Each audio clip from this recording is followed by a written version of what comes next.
Engagement is an institution that is the fruition of a couple of people's visions, specifically those of Dr. Cynthia Bogart, who has retired, and Dr. Greg Maney, who passed away in 2017. And both of these individuals championed community engagement through both talk and action. And consequently, our mission includes the objective of, quote, fostering student awareness of local, national, and global issues, and encouraging students to be active citizens and contributors to their local, national, and global communities.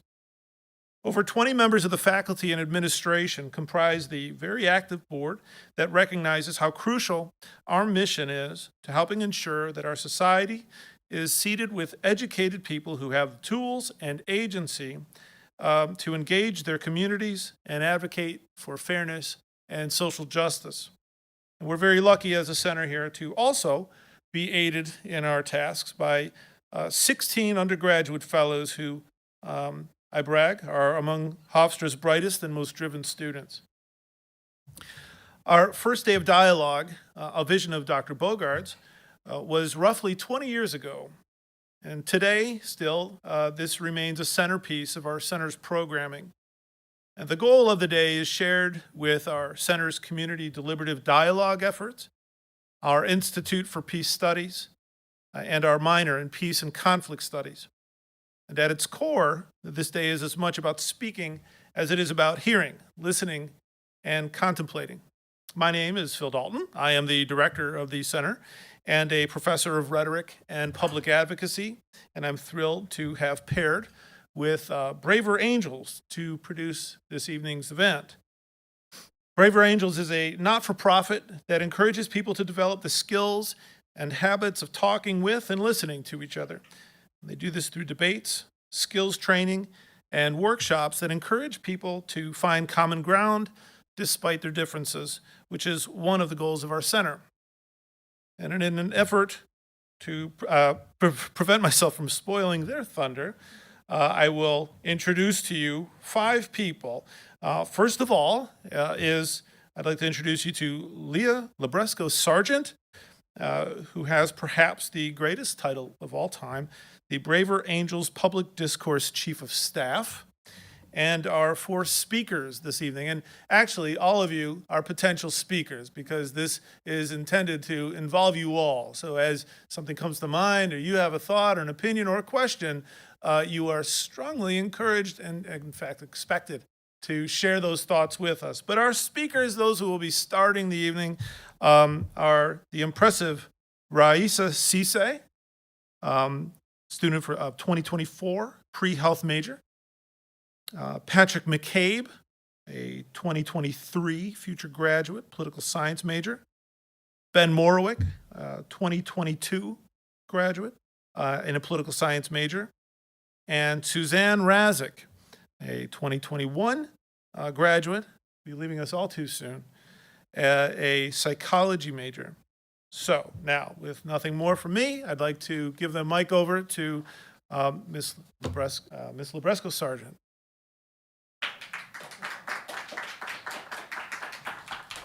It's a pleasure to be here tonight as part of Hofstra's Day of Dialogue. Braver Angels runs debates all over the country at campuses like Hofstra. National debates happen over Zoom. We'll be having one tomorrow on whether America should stop. And in our college firm, we're really happy to partner with USA and the American Council for Trustees and Alumni to bring and give people our basic goal a better forum, having in court, but that are difficult. So I'm going to start by saying a little about what the format of the role all of you will play as people who ask questions. Give a starting that will not feel this applies on you as long as I just want to ask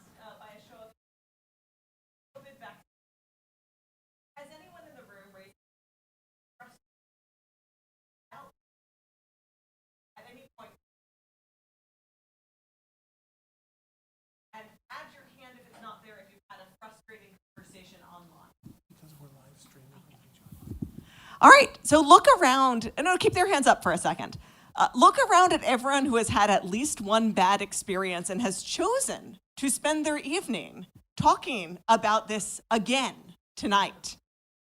What I want everyone to remember is that showing up here is an act of trust and an act of faith that a better conversation is possible. And we have some formats to our debate to make that a little easier or more plausible to achieve. To start with, this isn't a debate in a competitive style. I will not be crowning a winner at the end of the night, and it's not an exercise in rhetoric. So to speak here, what we're doing is having a collaborative search for truth together. Everyone can contribute to that project, including by saying something that is wrong, if it gives us the chance to examine and explore and cross-examine. It also means that you should come up here, right here, over by me when you're speaking, and say things you think are actually true and important for folks in the room to hear. Speeches will be only 4 minutes, so you won't be able to cover everything that's important in 4 minutes, but you can cover the thing you think is most important, the thing that's done most to shape your own thinking, the question you've had that kind of changed your mind on the issue, or what you're most curious about from the other side. In some ways, the stakes are low. You only have 4 minutes to speak. You can't cover everything, you know that going up. And it's only so many of us in this room. On the other hand, the stakes are very high. If you come up here and tell the truth and answer questions honestly, someone may walk out of this room and decide to treat their medical decisions differently because of something you said. On the plus side, the stakes are always that high whenever you have a conversation with anyone. So it's not any higher in this room. Whenever we speak to someone we disagree with, we face the risk of taking responsibility for their choices and shifting them or possibly shifting our own. So again, a special thanks to everyone for showing up and putting yourself at risk in that way, and for our speakers who take the more kind of conventional risk of doing it first. During the debate, we'll alternate speeches in the affirmative and the negative. Our resolution is resolved: the US government should mandate COVID-19 vaccines. So that means we'll start with a speech in favor of the resolution, in favor of mandates, followed by a speech in the negative and continuing on. Speeches will run for 4 minutes, and if you're not sure how long 4 minutes is, you will know when it has been 3 minutes and 30 seconds because you will hear a small tap like this. When it has been 4 minutes exactly, you will hear 2 taps like this. When it has been more than 4 minutes, a point I hope we do not explore at any point in the debate, you will hear a series of escalating taps of intensity and violence sounding something like this. Dr. Fauci recommends not going over 4 minutes, whether you are vaccinated or not, and whether you have a recent negative test or not, it may be hazardous to your health. After each speech, on whichever side it falls, I will take up to 2 questions from the audience. That's the whole audience. So put your hands up high and then rise to ask your question, just speaking as loudly as you can. There aren't follow-up questions. Questions aren't dialogues. Questions are not 4 minutes long. Those are speeches, and consider giving one. So just ask the question you're really curious about knowing the answer to. And if you want to develop the point further, consider giving a speech yourself. As the night goes on, I'll be keeping an eye on the time, and I may reduce speech time to 3 minutes just to fit more people in, depending on how much interest there is in speaking. And I may reduce questions to 1 question. So if you're interested in speaking and you love talking, consider raising your hand early when you will get more time in which to speak, rather than hanging back towards the very end. At the end of the night, when we have about 15 minutes left, we'll conclude the debate portion of the evening and have a little time for reactions and reflections. Finally, as we said at the beginning, everyone has had bad conversations on this topic already. So one tool we use to have a slightly better conversation tonight is just a slightly heightened tone and formality. So when I call on speakers, I'm going to call on them by the name if they happen to know it, the gentleman, the lady, the person in the hat. But either way, when you come up here and you address questions to the speaker, you refer to someone else, we aren't going to address each other directly. And that's to kind of make sure we're focusing on confronting each other's ideas and not each other personally. So, if I happen to hear Mr. McCabe say something very wrong during his speech. I'm not going to either in a question or in a speech say, you know, the thing you said that was so stupid, that really ticked me off. I'll say, Madam Chair, Mr. McCabe raised a point I'd really like to examine further. You can dial it back and forth, but that way we're always keeping our emphasis on the idea and not the speaker. At this point, I just want to pause and say, does anyone have any questions about the format of this debate or your freedom to participate in it from throughout the room? You can raise your hand nice and high if you have a question. All right. Well, I'm really happy you're all here. I'm looking forward to a good discussion. And with that, I would like to formally begin this debate on resolved. The US government should mandate COVID-19 vaccination. And I would like to call on a docketed speech, a prearranged speech in the affirmative from Ms. Cisse.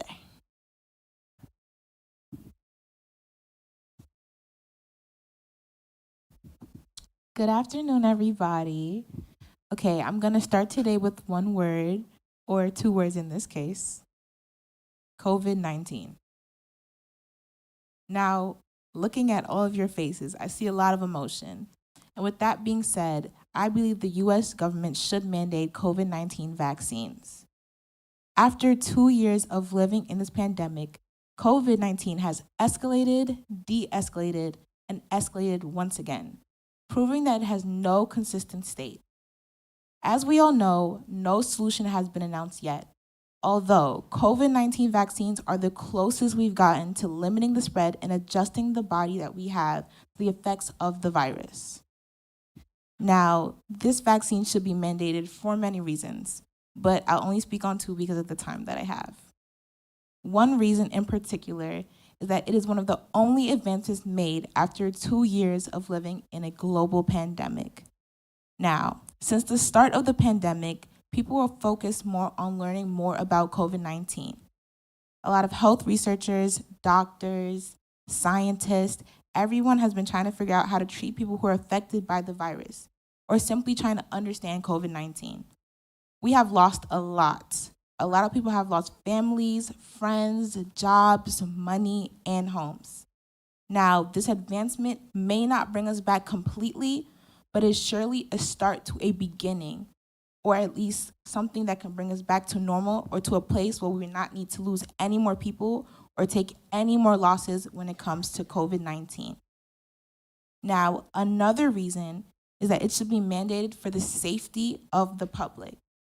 This vaccine might not prevent people from catching COVID, although it limits the risk of spreading and the risk of death or any possible serious effect. In addition, during lockdown, as we all know, a lot of our friends and family members still continuously went outside and decided to party, talk, conversate with others, escalating the COVID-19 cases and bringing it to a higher rate. Now with this vaccine, we have a chance to do that at a safer pace. Now, it will not be able to stop us from getting COVID, but it is the best way to ensure the public safety, the safety of the public. Okay. Now, although the vaccine should be mandated, I believe it should be mandated to an extent. Now, with people with religious obligations or with serious personal issues should not be affected by this mandate. They should be responsible for contributing to the social distancing and mask wearing. It should not also affect people's jobs. If people have jobs that require them to talk to the general public or to interact with others on a high level, then they should take precaution and they should be socially distanced or they should be working from home. That is one of the consequences or one of the obligations to not being vaccinated. If we continue to let people lose their jobs over this mandate, it will only continue to allow our society to continuously be dictated by COVID and its effects. Although being unvaccinated might not be a priority for many, but it is a priority to ensure the safety of others. Now, overall, it is respectable and understanding if people do not want to take the vaccine, although they should succumb to the responsibilities of not being vaccinated. If it requires getting tested weekly and not being able to enjoy social activities, then it is a choice made by oneself and their ability to exercise their rights. The mission of the vaccine is to keep people safe and protected and return the general public back to normal. This mandate is the closest way to ensure it on a national level, and with that being said, the closest way to complete this mission is to be vaccinated. Thank you.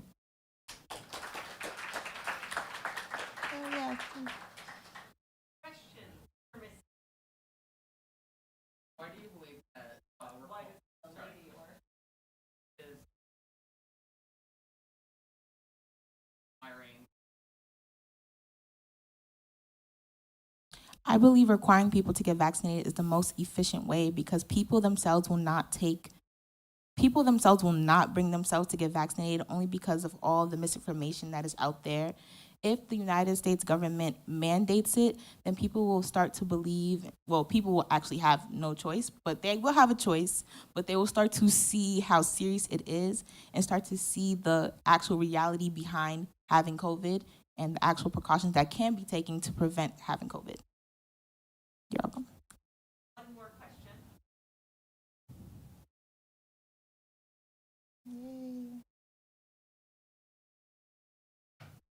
Lady had said COVID vaccine others around us. Like, can we still spread? Yes, there is a possibility that we can still spread COVID with the vaccine, but it's at a lesser chance. Like, it will not be as big as it would be if you are not vaccinated. Row of our debate. Thank you.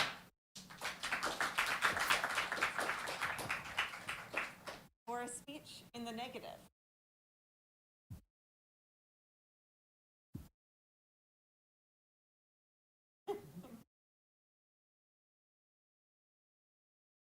The lady.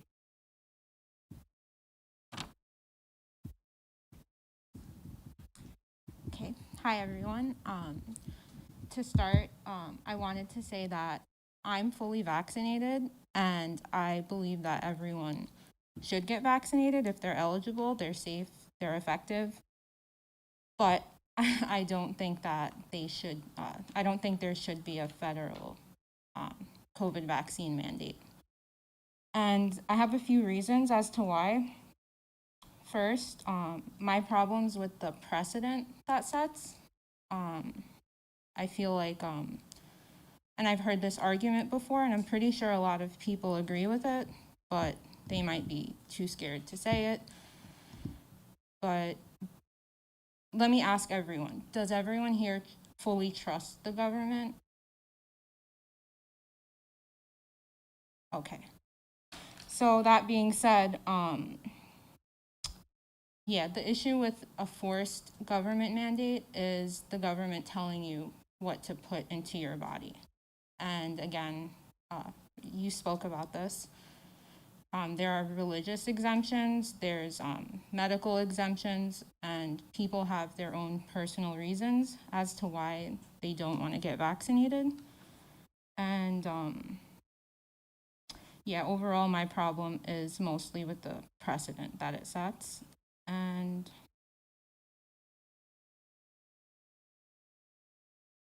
sorry, just gathering my.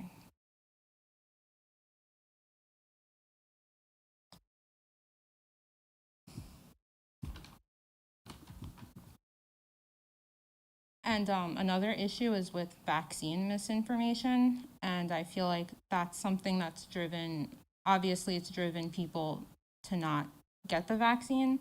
But again, I feel like a mandate kind of pushes that, pushes misinformation even further. We've seen, like, despite censoring misinformation online, that misinformation emerges somewhere else and it comes out stronger. And it comes out with more resentment towards the government. And I think that's something that needs to be addressed without violating people's personal freedoms. So I think.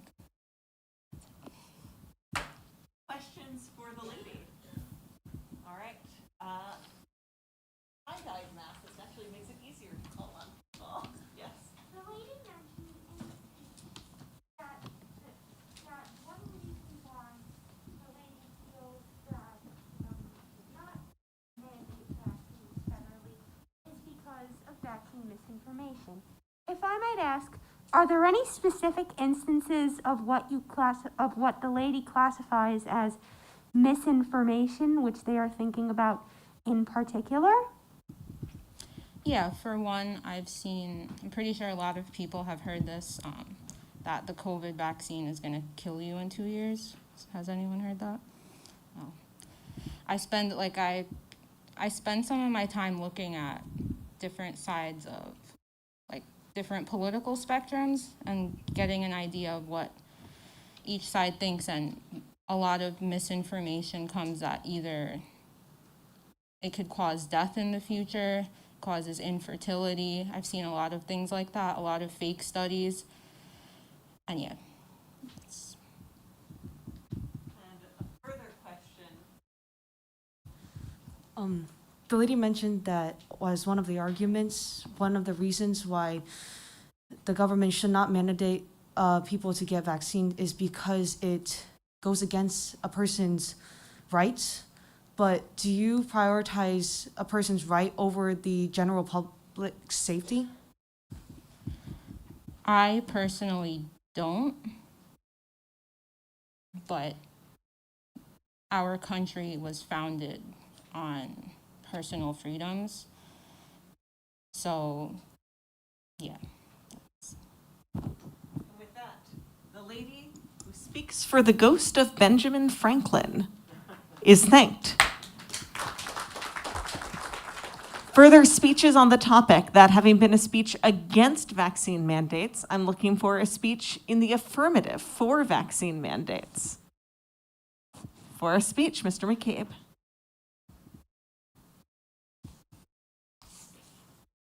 Hello, everybody. The last speaker mentioned personal freedom as one of the capstone arguments against vaccine mandates. But personally, personal freedom, how can you have personal freedom when you have an economy that's locked down because a pandemic is raging through the country? How can you have personal freedom when you can't even go to a hospital to get treated for a common illness because you have entire wards that are blocked off specifically for COVID patients because you have a pandemic raging throughout the country, uncontrollable? The only way out of the pandemic is through the vaccine. So we've been in this pandemic since March of 2020. So for the past 19 months, this country has been devastated by the coronavirus. Most specifically, the people that have been most affected by this virus are medical professionals and medical facilities as a whole. They have been overburdened with caring for COVID patients. They've been on the front lines since day one of this pandemic, and they've been fighting the good fight and using all their resources possible to treat the 45 million confirmed COVID cases in the United States since this pandemic has begun. And so in treating everyone that has been affected by the COVID virus, they've depleted their resources of ICU beds, IVs, you name it. The list goes on and on. So this virus has affected a lot of people and a lot of aspects of life. So if you have a virus raging through a country that is overburdening medical facilities where people that have various different types of medical issues that can't get treatment because medical staff are busy handling this pandemic, you don't have the personal freedom to get treated because you have medical systems that are overburdened that literally can't treat you. And then you add on top of that the economic burdens that the pandemic has caused. You look around, you have inflation rising, you have supply chains that are falling out due to labor shortages due from the coronavirus, more specifically the latest wave with the Delta variant. If people aren't vaccinated in America, new variants will come in. This pandemic will never stop unless people get vaccinated. So the only way to end this pandemic is by making sure people get vaccinated. And we've kind of been stalled in this country with our vaccine rate in the low to mid 60s for the past month or so. So we're around like 66% with at least one dose, which is around 57% of fully vaccinated Americans. Unless we get that higher, we're never going to get out of this pandemic, because there's going to be a new variant that comes in that evades the efficacy of the vaccine a little bit more. So the longer we wait to get people vaccinated, the worse off we are. So that's why I'm in favor of this resolution, to make sure that we get out of this pandemic as fast as possible. So I agree with a government mandate, but like what the first speaker said, to an extent. I agree with what President Biden has proposed in mandating OSHA, mandate all companies that have over 300 employees, make sure that all of them are vaccinated. Because that's a good way to try and incentivize people to get vaccinated, because they've had the option. The vaccine has been widely available for months, and we still have been stalled around 66% of Americans getting vaccinated. We need that to be much higher to get herd immunity so we could get out of this pandemic. But I don't think that goes far enough. I think Congress should also incentivize states such as New York. New York implemented its own vaccine mandate not too long ago, where medical professionals and state employees have to get vaccinated. So I think Congress should be issuing block grants to states to encourage them to issue their own state vaccine mandates as well, because vaccines are the only way out of this pandemic. And listen, I understand America has been founded on individual liberty, but we can't have individual liberty if we can't function as a society. If we are stuck walking around amidst this pandemic, we're not going to be able to live anything like a normal lifestyle the way that it's been in the past. So the only way forward is through vaccinations, and like what was mentioned before with misinformation. My time is up. Questions for the gentleman? I will indulge myself with the first question, borrowing your mic to do it. The coronavirus isn't the only viral disease that could be curbed by much more widespread vaccines. I'm curious if the gentleman thinks that the HPV vaccine should be mandated with employer consequences to wipe out an STI that can cause cancer for similar reasons for mandating COVID. Well, with HPV specifically, I believe don't most universities mandate an HPV vaccine? I'm pretty sure Hofstra does in order to get enrolled. So we already have systems in place to make sure with HPV specifically that people get vaccinated. Even on local school district levels, you have vaccine mandates across the board for other diseases, not just HPV, but like rubella, measles, smallpox. We have vaccine mandates for all different types of vaccines, for all different types of diseases. So I don't see why COVID should be any different. For a final question,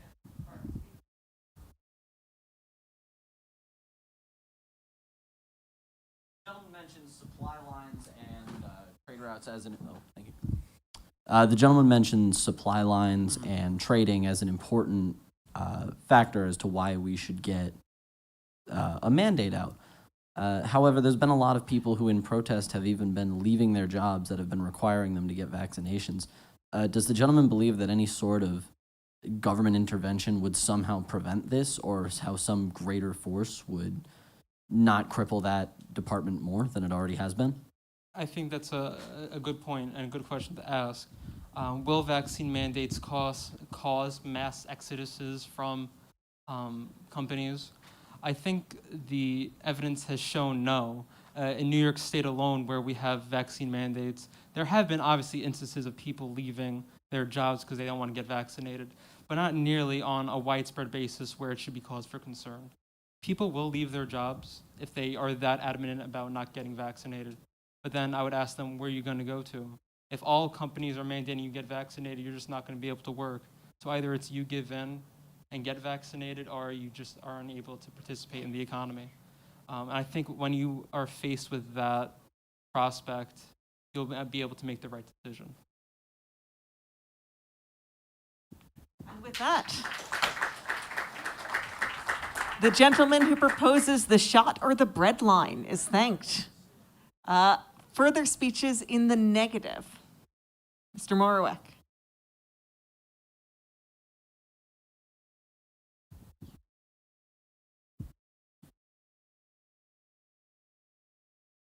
Thank you, Madam Chair.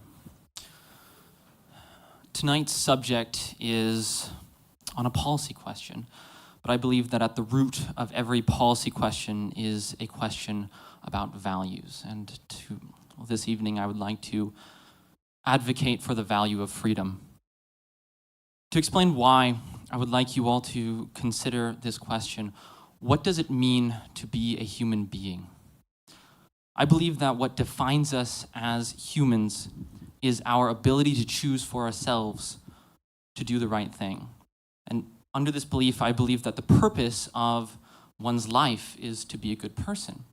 Now, I don't think that's something that anyone can be forced into being. For instance, it might be right to donate to charity, but if someone donates to charity at force of gunpoint to write the check, I don't think that makes that person a good person.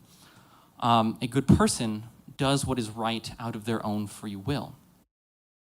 And so, to treat someone as human means respecting them, their freedom to choose for themselves what they do, how they live their life, and what they believe in. And this is why I believe that theft and injuring and murdering people are wrong.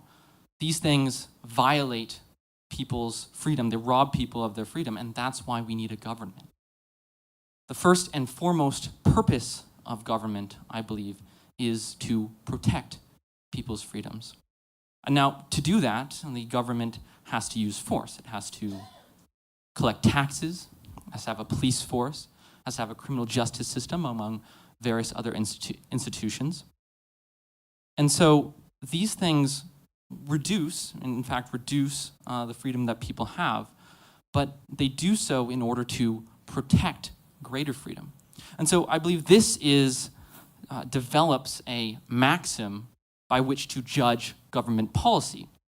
A government policy is good if and only if the freedom it protects is greater than the freedom it reduces. And so it may be asked, does the policy of a federal mandate for COVID vaccinations, does that policy protect more freedom than it reduces?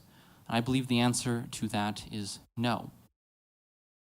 First of all, I believe on a practical reason that COVID vaccines are just not effective enough to justify forcing people to get them. Consider what we're doing right now. We're all wearing masks, even though we are required by Hofstra to be all vaccinated to attend this event. We're wearing masks. Hofstra's mask mandate is indicative of the fact that it is reasonable to fear that people who have been fully vaccinated still can catch and pass on the coronavirus. And the justification for a mandate for the vaccine must be to protect other people from the actions that we take. If getting the vaccine does not, in fact, protect other people from the actions that we take, if it does not prevent us from catching the virus and the ability to transmit it, then mandating the vaccine is unjustifiable. It will not protect more freedom than it reduces. Now, even if the vaccine were effective, it is not the place of the federal government to mandate it. The Constitution is built under the rule of separation of powers, and one of the powers separates is between the federal and state governments. Federal governments are given a limited list of powers to collect taxes, to regulate interstate trade, to maintain a military, among others. But it is not given the power to enforce vaccine mandates, to protect public health in general. These things are left to state governments. And to violate the Constitution would be to violate the consent of the people. And I think that to violate the consent of the people, if the government were to do that, would imperil people's freedoms. Thank you, Madam Speaker. Questions for the gentleman?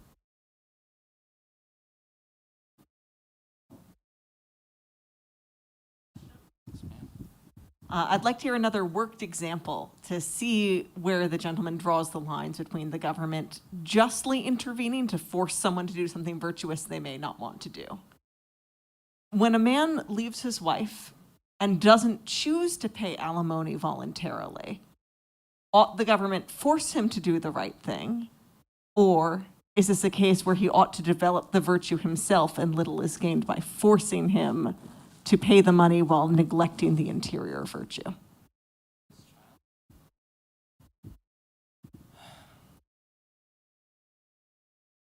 To be honest, I haven't thought about that much. But I guess my general first reaction to that would be part of the government's duty is to internalize the negative externalities that people produce from their actions. This is why, in theory, or in general, vaccine mandate would be appropriate if the action of getting the vaccine actually has an effect to other people and would better protect other people's freedoms. I think that when people have children, well, that produces the externality of having a child, and that puts onto them a duty to provide for that child. Children are a very, I guess, special entity.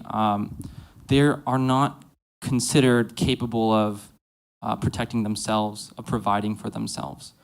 And so to enforce the duty to provide for a child, I think is something that would be justified. I don't know if that completely addresses. I feel like it's very messy, that answer. A great deal of policy is. All right. All right, and for a final question.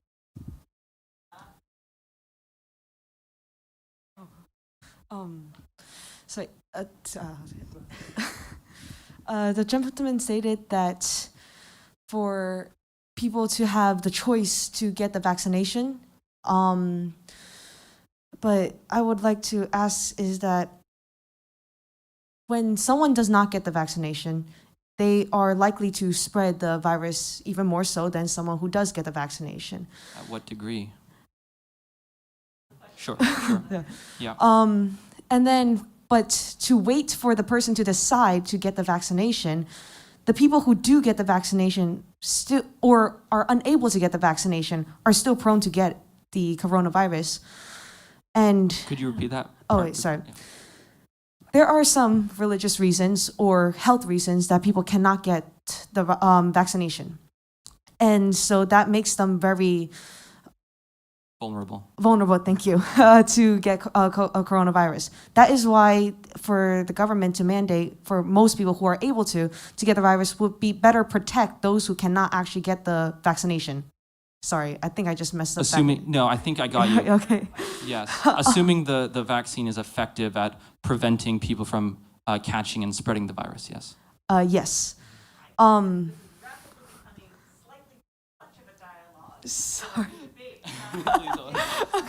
I'm sorry. Okay. I believe, if I may, telescope the question is if some people cannot be vaccinated, we have a special duty that could require a mandate to protect those people who are vulnerable.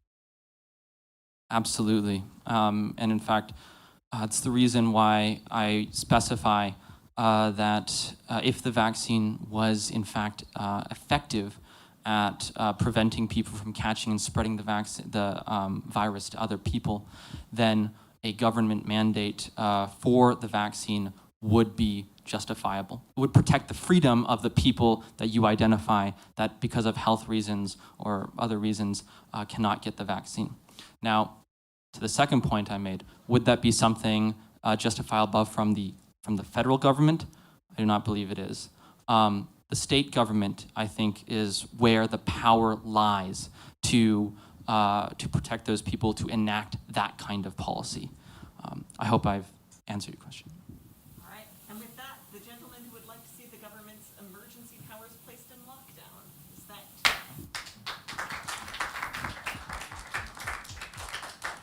That having been the speech in the negative, I'm looking for speeches in the affirmative, and people should feel free to raise their hands at any point from this point forward in the debate to speak, keeping in mind that what you say could change other people's minds, or answering questions could change yours. So, for a speech, the lady.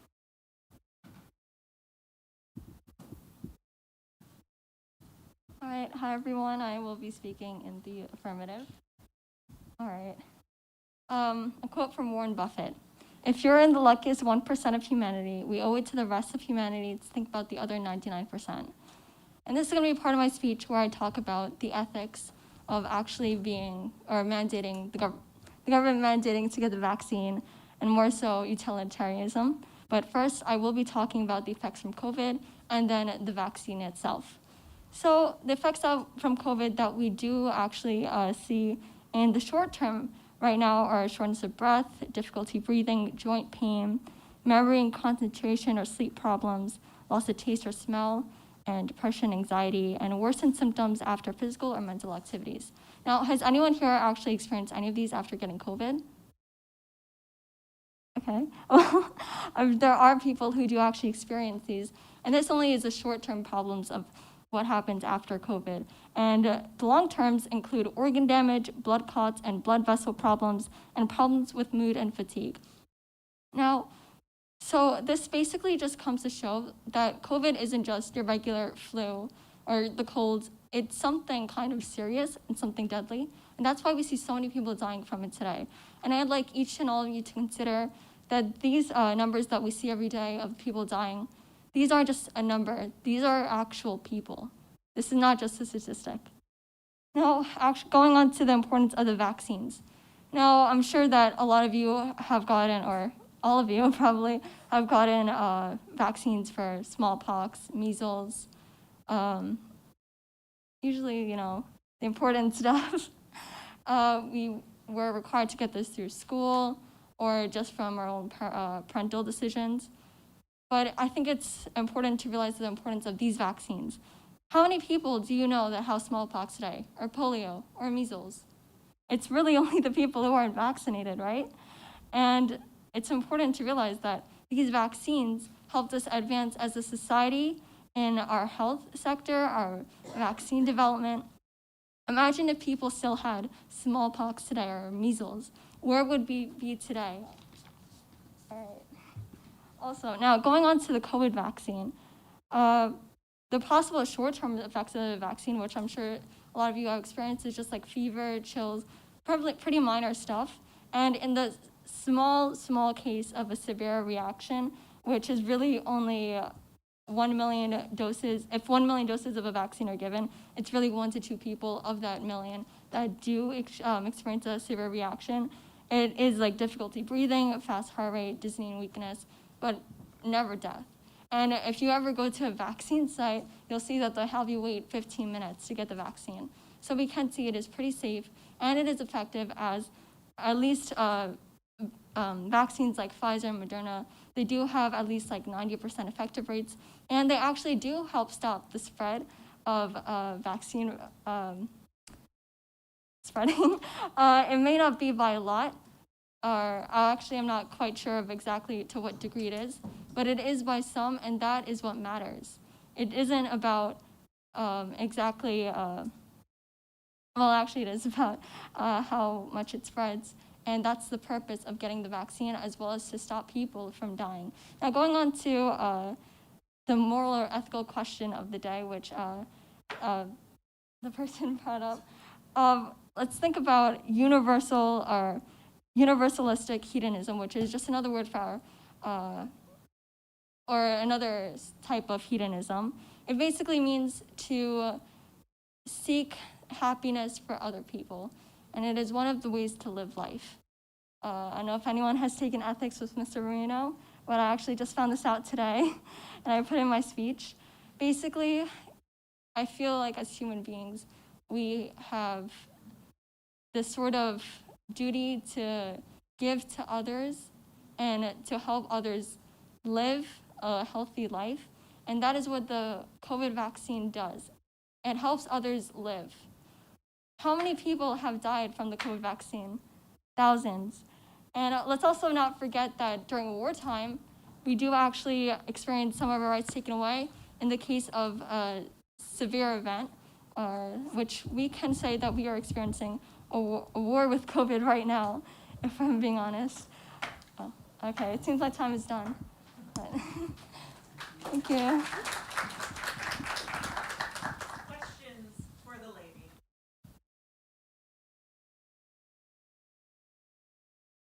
Wait for the mic. Hello. Okay. I was gonna shout anyways. So the lady in front mentioned at the beginning of her, at the beginning of the lady's speech, about the dangers of speaking about hypotheticals. I wanted you to speaking in hypotheticals about not getting the COVID vaccine and just about COVID in general. I wanted to give you some time to kind of further clarify that point, or like address that point. All right, so for not getting the COVID vaccine, we have to realize that these people have the risk of dying. Now, when we think of people dying from the COVID vaccine, we think of the elderly or people with immunodeficiency complications. But there have been kids who died, people in their 30s, healthy people who have died, or this affects everyone. And we also think about our loved ones. I'm sure a lot of people here have parents, grandparents who they see regularly. And you may not think often, oh, this is gonna affect them, right? They're vaccinated, I don't have to be vaccinated, I don't have to be masked around them. Sure, maybe some of you went to parties and weren't really thinking about that. But it's important because can you imagine them dying tomorrow? That's it. And for a final question.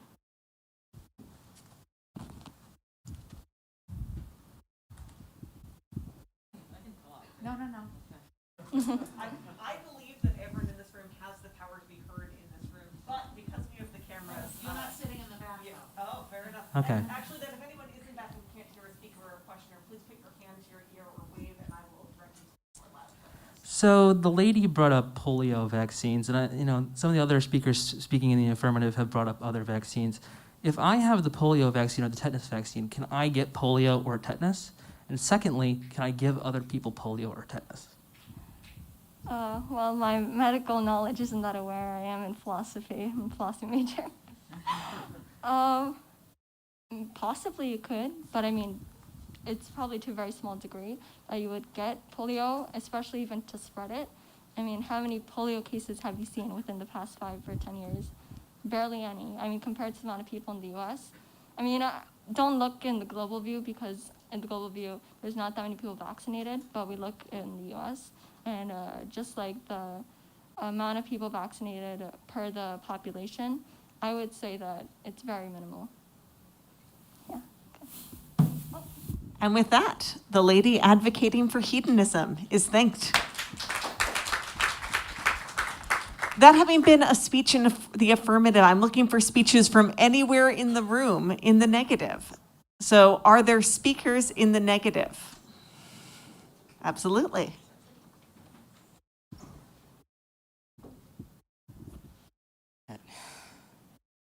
Now, I should preface this speech by saying that I am a firm believer in COVID-19 vaccines. I believe it is everybody's obligation to protect themselves and others from this virus. Governments also have an obligation, many obligations in fact. One of those is to protect their citizens, and they respond to different problems with all manners of solutions. If there's an economic crisis, they implement a stimulus. If there's a war, then they implement defense measures. However, I do not believe that implementing vaccine mandates is an effective way to combat this recent struggle against COVID-19. First of all, I believe this is an overreach of government power. Like I said, governments have an obligation to protect their people, but sometimes that can go a bit too far. And even if something succeeds in this goal, that it's not always acceptable.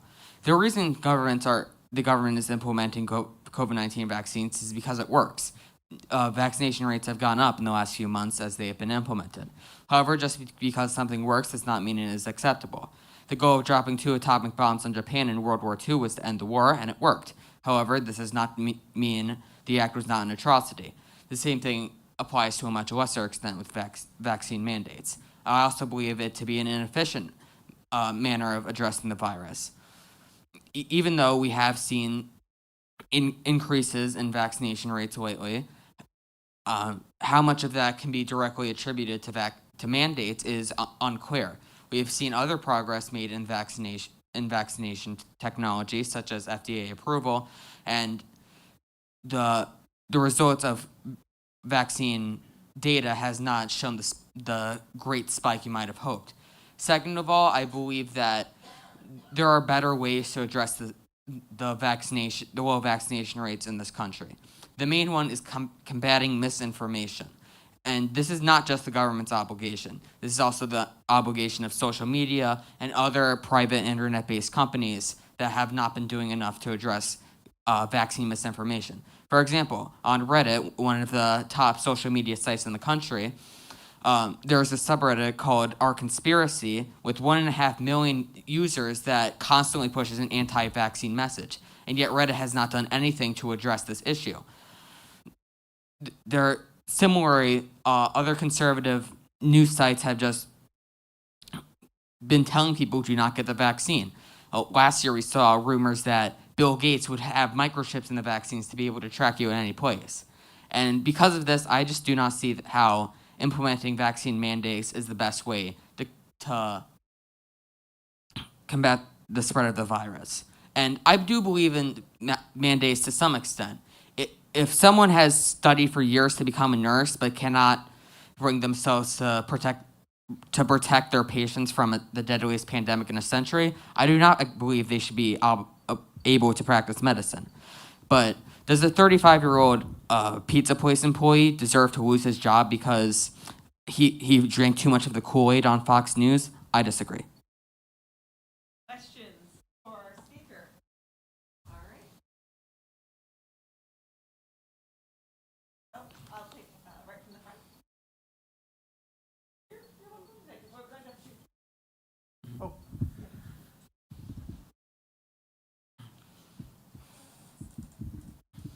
So you mentioned vaccine misinformation. How do you think, oh, sorry, my bad. So you mentioned vaccine misinformation. How would you, what do you think would be best in combating vaccine misinformation without violating people's First Amendment right? Freedom of speech. Well, of course, the freedom of speech is a tricky issue. And I believe that freedom of speech has its limits. If someone is using their free speech rights to harm someone else's rights to life, liberty, property, the pursuit of happiness, whichever, I believe the government has an obligation to step in. And speaking out against vaccines, often with complete misinformation, such as microchips or other nonsense, then you are harming other people because not only are you refusing to get vaccinated, but you are encouraging others to refuse to get vaccinated.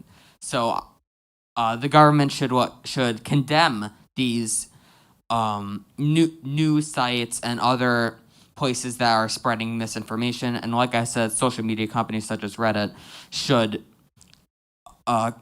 clamp down on vaccine misinformation in their own sites.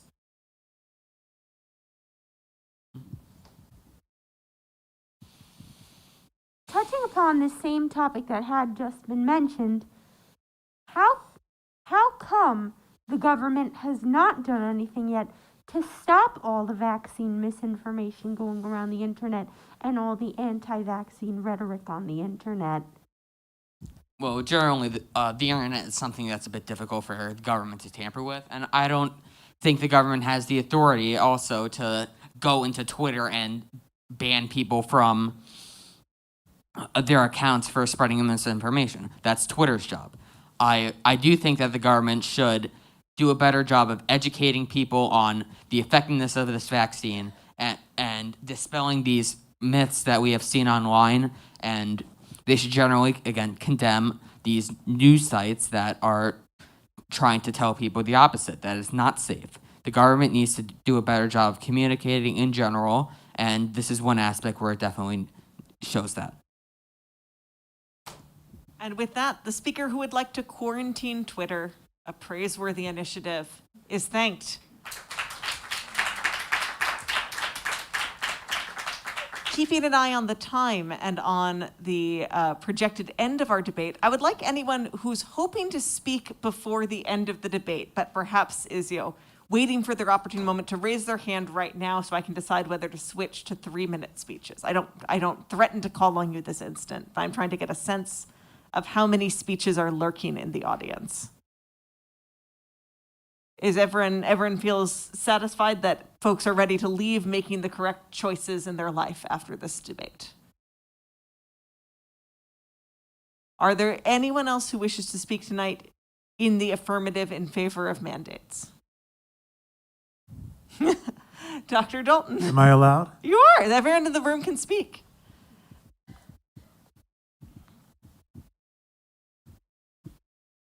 Oh boy.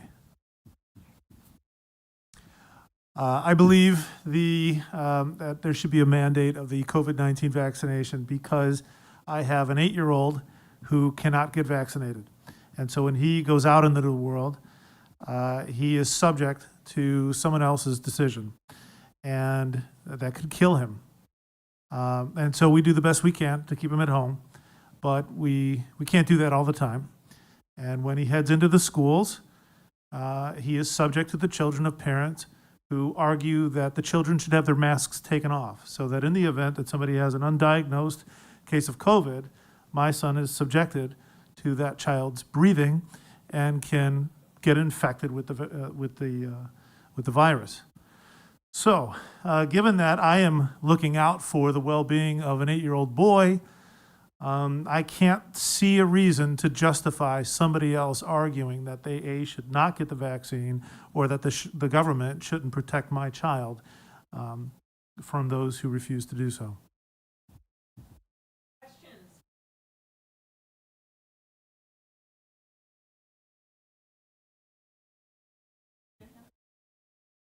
Oh, I guess I'm the...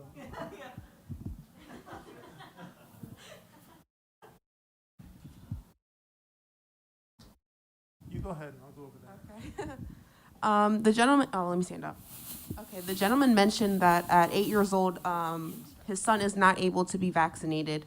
However, there is lingering news that within the upcoming weeks, children aged 5 to 11 will be able to be vaccinated. Are you all for that for your son? Yes. Okay. And then for a further question, it's kind of asked. All right, for a further question.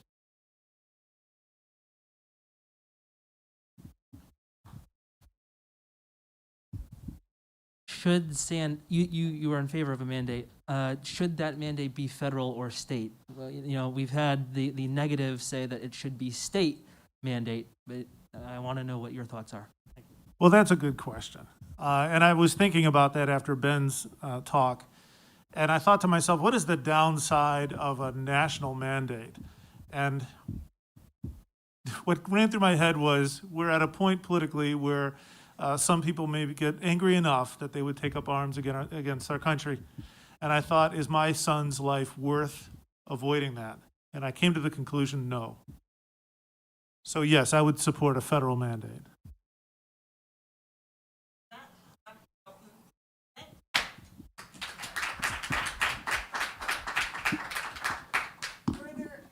Further speeches in the negative against a mandate. Be in mind, if you had a question a moment ago for Dr. Dalton, it's possible the question is a speech. All right.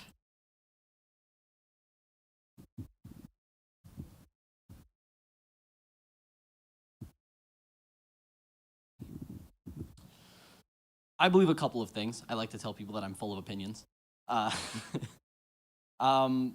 I think one of them that I don't think has been addressed here yet tonight that I think is important to bring up.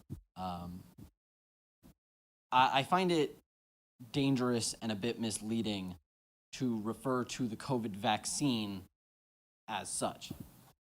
It's not a typical vaccination as we know it, which is not to say that it doesn't have its benefits and that it doesn't benefit some of the people who get it. But leading into a couple of things that Mr. Morawek said before, we shouldn't be forcing people to get something that's not conventional and and only has limited efficiency compared to other versions of it that have been applied and tested in the past. So I believe that if we are going to draw a comparison between the two, we need to make sure that we're acknowledging the differences that have come with this. I think it's a dangerous rhetoric to compare then the COVID vaccine to previous vaccinations as if there's a one-to-one comparison. That was the main thing I wanted to talk about. I just wanted to bring that up. So I'm totally okay with ending there and opening up to questions. I'm not sure how much of a dialogue is allowed to happen. Questions and answers. Great, wonderful. The rest of the day of dialogue is further dialogue. So, questions.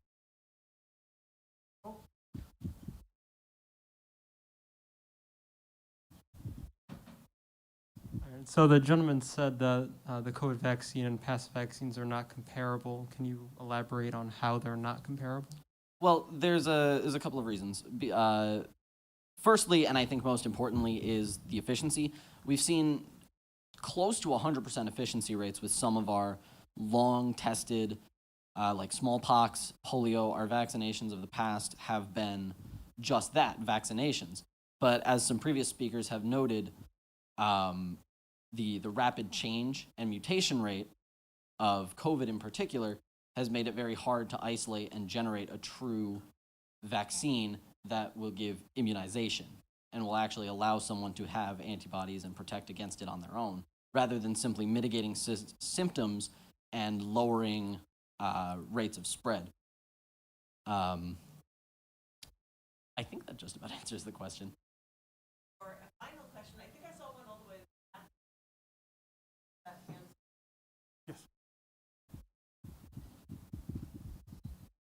So the gentleman mentioned comparing vaccines, and I was going to say you can't compare any of the vaccines because they combat different diseases. But I guess just to add, like, what would you say to that? Because I think the general goal is the same, which is to lessen the risk and just ensure public safety. I would say that in regards to the first point, yes, you're correct. We can't compare a true one-to-one on anything. They all do combat different things. That's a true statement. I was referring more in regards to the efficiency, and especially if we're going to be talking about the possibility of a federal mandate. Specifically, when it comes to a federal level, we have issues going as high up as the Constitution of the United States with the 10th Amendment. Is that something that the government has the power to do in the first place, regardless of the ability? And I think then glossing over the issue of whether or not this vaccine, as we call it, is truly as effective as previous vaccinations that have held that title of vaccine, I think it glosses over an important issue.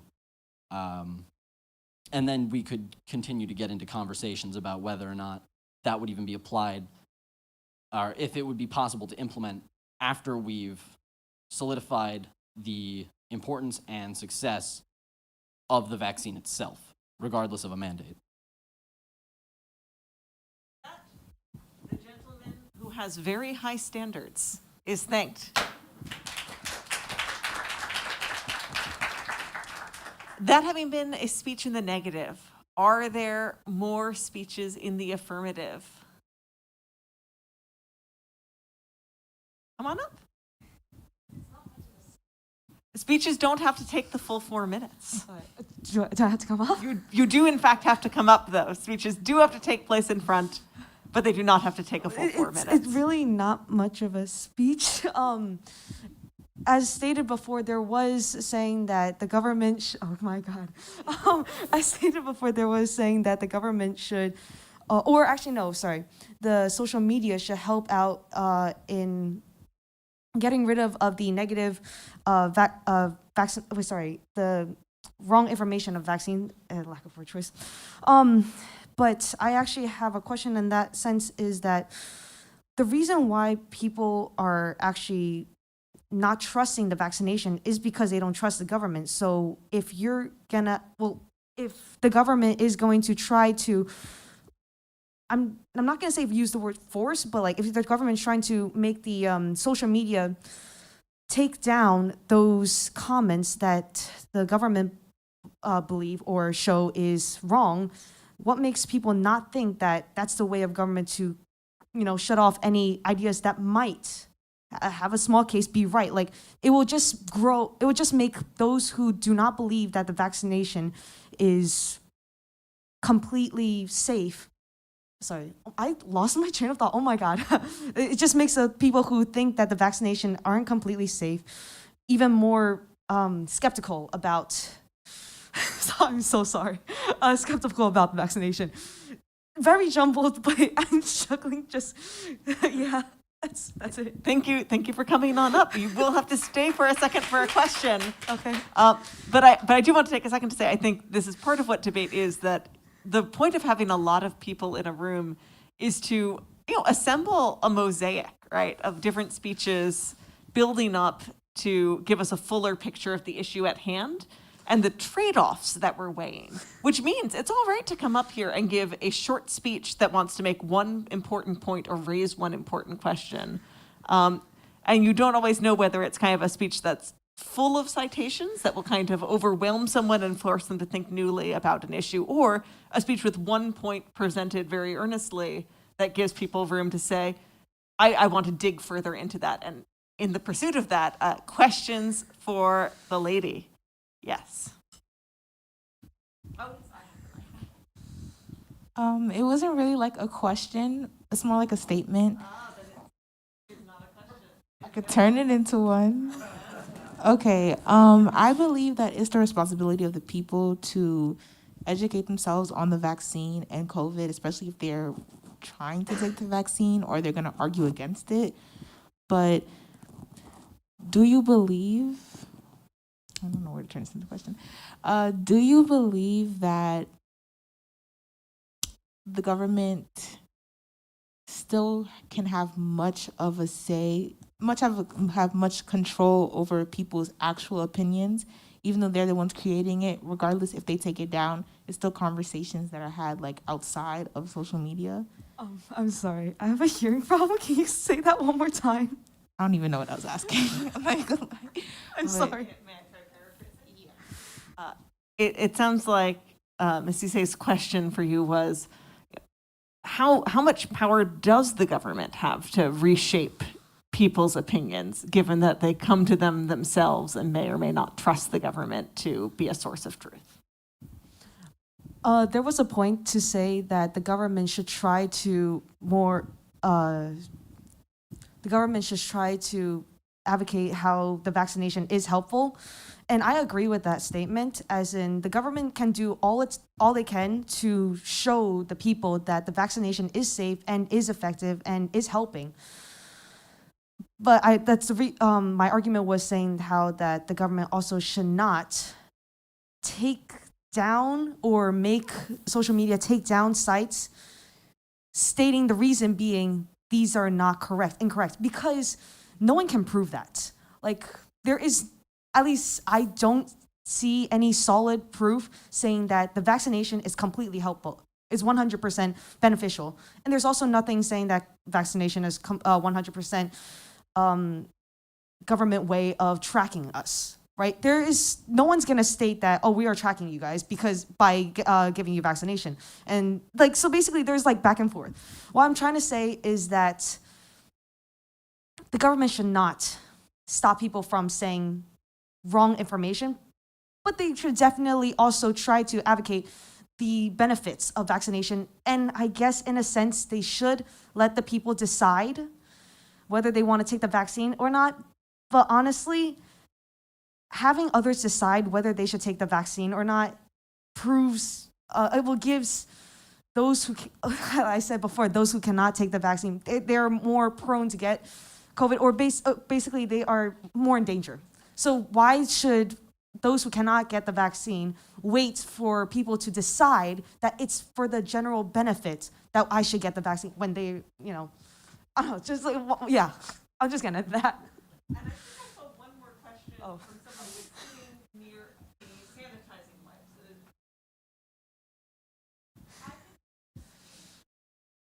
All right, I love hearing that. All right. Hi. First, I think the lady in the front did a good job with her well, speech. Can you hear me now? Yes. I think the lady in the front did a good job with her speech. So my question was just a clarification. So does the lady believe that the removal of untrue speech online by the government is just another way to further increase distrust in the vaccine and provoke more aggressive misinformation? I feel it will have an effect, as in if the government tries to stop the negative comments about the vaccination, there could be beneficial effects, as in more people will realize the sources that they're reading is false. But then it also had an effect of thinking that now the government is trying to cover up.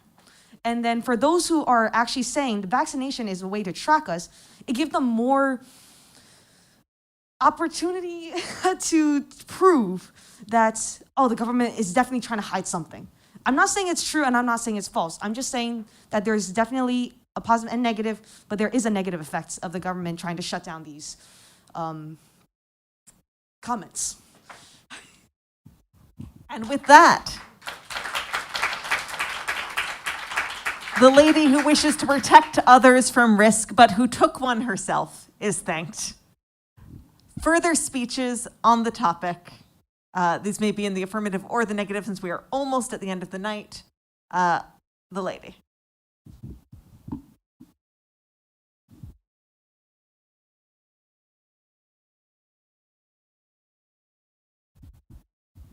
Hi. So it was aforementioned that there are issues or worries about the government getting directly involved with social media and sort of censoring it. Section 203 of the Communications Decency Act states that online platforms like Twitter and the aforementioned Reddit are not liable for the information posted there by users. And I believe that the redaction of this act would reduce misinformation by making these platforms responsible for taking away harmful misinformation and disinformation. And that was it. At the moment, to the best of my knowledge, the speech is being streamed via the cameras to Hofstra's YouTube channel, or to some YouTube channel that Hofstra has. What action should YouTube be taking to police the contents of this debate, which could involve vaccine misinformation? What actions should YouTube take to reduce misinformation now? Okay. So, I believe that one thing that they could do is sort of what Instagram does now, which is that on posts related to COVID-19, there's a little pop-up that comes up that says you could click this to get more research and data. And I believe that if YouTube did that on their videos, then that would be very helpful. Is there a final question for the lady? Right. Seeing one. I apologize. It's rather quick. Twitter currently hosts speakers for the Taliban on their website. Do you believe they should be held accountable for actions and comments made by and from the Taliban? Yes. Quick questions, quick responses, my favorite kind. Everyone is thanked, YouTube is warned. All right, and I believe I saw one more hand for what will probably be our final speech of the night. Yes, come on up.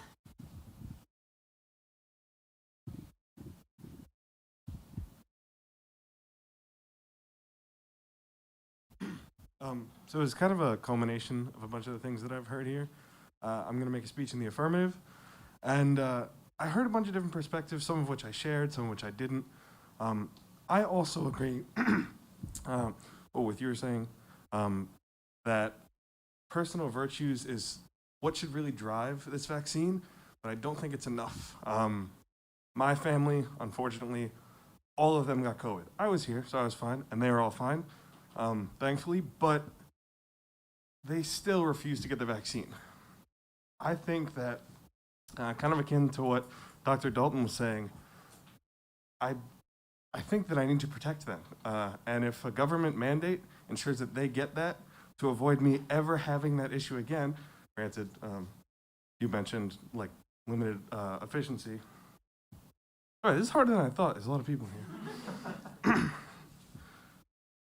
Recapping, I believe as you were to protect children, that I have a duty to protect my family. And if they're not going to get the vaccine themselves to reduce that chance, I think that I should push for a government mandate to make sure that they do. If I can't directly protect my family, if I can't change them, if I can't make them get the vaccine, somebody's going to have to, for their safety, and for my, for the safety of my family. Yeah, that's really it. Hang on, questions? Questions for the gentleman? I have to stand? Sorry. Yes, you do. Okay. Good evening. Hello. So my question for the gentleman is, do you think here in the States we are kind of taking for granted the luxury we have with these vaccines, especially because there are places in the world that can't get a hold of them or can't administer them? Absolutely. I think that here in the United States, we have so many privileges, and this being one of them. You can go to a Walgreens, a CVS, anywhere, and you can get a vaccine. And I think that not enough Americans are taking advantage of this privilege and this right that we have to just go 5 minutes away, schedule a vaccine, and get it. I think absolutely we are definitely not taking advantage of this, and we should.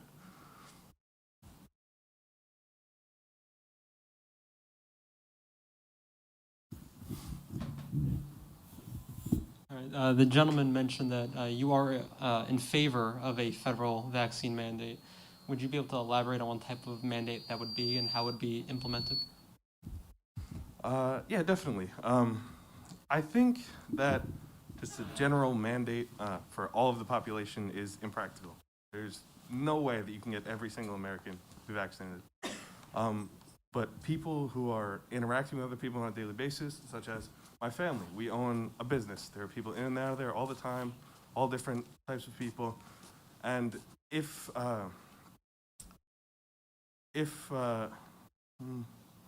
sorry, let me rephrase that.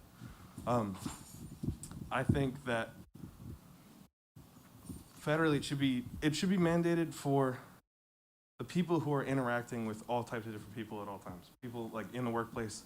I think that the strides to make vaccine mandates mandatory for the workplace are probably the best way to go about it. It comes to a really, like schools or I know private institutions like Hofstra have vaccine mandates, but as all of my siblings are going to middle school, one of them will be in high school next year. I think that even in high schools, it could be a good idea just to reach as many people as we can, and those people that are most vulnerable in places with tons of people at all the time, like a high school or a business where people are coming in and out all the time. The gentleman who is looking out for his family is thanked. That having been our final formal speech of the night, we're going to move to a brief period of discussion and reflection. So I'd like to have a formal motion to adjourn the debate. For a motion? And for a second? And hearing no objection, the debate is adjourned. Excellent. So this will be a little less formal and parliamentary than the debate as a whole, but I'd love for folks to have the opportunity, and we'll send the mics around, to just say, whether you spoke, asked a question, or were listening reflectively, something you enjoyed about the debate, something that may have surprised you or that you learned in the debate, or something you think you'll do differently the next time you have this conversation with someone based on attending the debate. So these are informal. You can even have the second person address you back again now. But would anyone like to offer something they enjoyed, something they learned, or something they'll do differently after today? You don't even have to come up to the front. All right. Sure, yeah. Just pass it to whoever. Oh, yeah. What I really liked about tonight was the fact that we got a whole bunch of different perspectives. It was like this wonderful quilt where there wasn't exactly like an overarching pattern to it, but just the individual squares and the diversity of what that brings makes the whole thing really beautiful in like a homemade kind of way. I really appreciated everyone who came up and shared their perspective. Thank you for that. I would say that if I guess what I learned. Oh, sure. Okay. I was just gonna say, I don't know. I was gonna say that I would really maybe wish I asked more questions. There was a lot of thoughts I had based on what everyone said, and I'm sure I will go out of this continuing to think of the various things that people have said here. So thank you very much for that. Anyone else?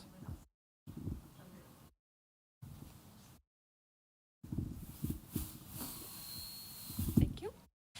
Something I personally enjoyed was I think that not only do we get many different takes in terms of the actual opinions, but I think the ways in which people had some takes. We had some philosophical points, which as a philosophy major myself, I particularly enjoyed.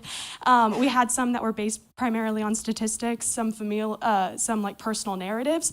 So that was personally my favorite point, was not only did people have varying opinions, but also the conclusion or the ways in which they came to those conclusions varied.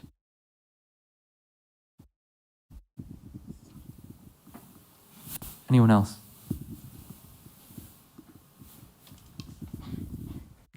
It's really hard to stand because my laptops are here. We're in the informal part of this. Oh, I'm gonna sit back down.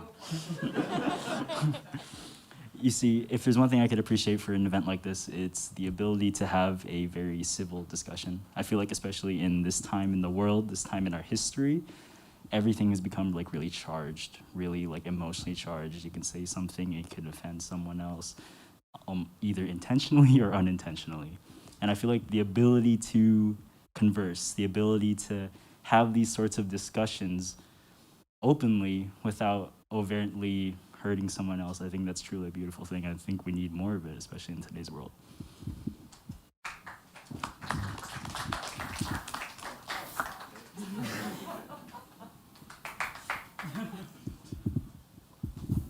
Yeah, I just agree with what the past few people have been saying about how the conversation went. And I think it was great to be able to talk about how the pandemic has impacted us and where to go moving forward in such a, I guess, an encouraging environment, given that we all are students. We've all been affected by the way that COVID shut down school and the way that we had to adapt to everything.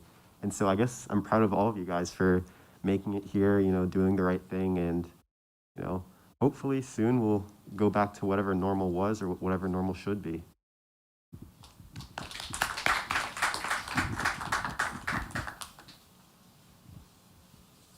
Would anyone else like to say something?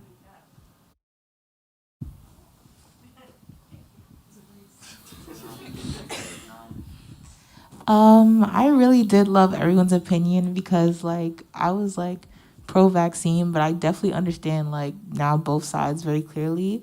I really do appreciate one point that was made was that the United States, we're really privileged because I have family that back in Africa, and I'm very sure they don't get the opportunity that we get to be able to go literally across the street and get a vaccine, or just simply have that option at all. Because I was looking at a map and I know there's a lot of places that have it limited or only for emergency reasons.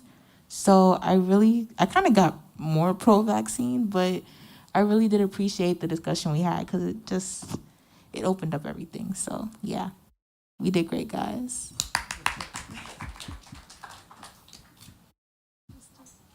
I know we're wrapping up now as folks come to the end of the evening and the end of the formal day of dialogue, though not dialogue in the rest of your life. I believe there is or was some CCE material in the back, so you can see Dr. Dalton if you're interested in getting more engaged with the Center for Civic Engagement.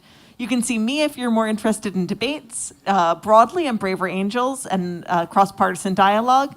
And just thank you one more time to everyone for coming out, because what I like best as someone who's only on campus just for tonight, and for many of you, my sole exposure to you, probably for the rest of our lives, was your speech or your question.